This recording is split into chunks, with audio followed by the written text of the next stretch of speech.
الحمد لله رب العالمين الصلاة والسلام على خاتم النبيين وعلى آله وصحبه أجمعين أما بعد فأعوذ بالله من الشيطان الرجيم بسم الله الرحمن الرحيم قال الله تعالى في سورة الهجر وَإِنَّا لَنَحْنُ نُحْيِي وَنُمِيتُ وَنَحْنُ الْوَارِثُونَ۔ ترجمہ: اور ہم ہی حیات بخشتے اور ہم ہی موت دیتے ہیں اور ہم سب کے وارث مالک ہیں۔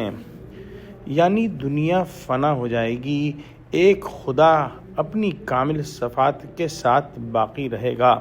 حضرت شاہ صاحب لکھتے ہیں، ہر کوئی مر جاتا ہے اور اس کی کمائی اللہ کے ہاتھ میں ہی رہتی ہے۔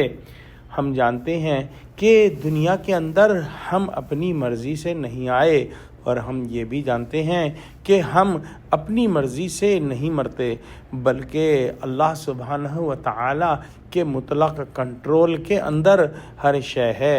وہی ہم کو حیات بخشتا ہے اور وہی ہم پر موت وارد کرتا ہے۔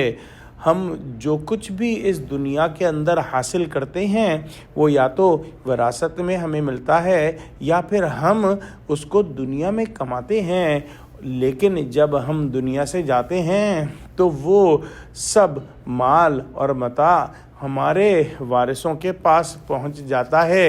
ہم کچھ بھی اپنے ساتھ نہیں لے جاتے اور ایک ایک کر کے تمام نسلیں جو ہیں وہ اسی طرح خاک میں مل جائیں گی، اور اللہ سبحانہ و تعالی ہی اصل وارث ہیں، جیسا کہ قرآن میں آتا ہے هو الاول والآخر والظاہر والباطن، کہ اللہ سبحانہ و تعالی ہی اول ہیں، وہی آخر ہیں، وہی ظاہر ہیں اور وہی باطن ہیں۔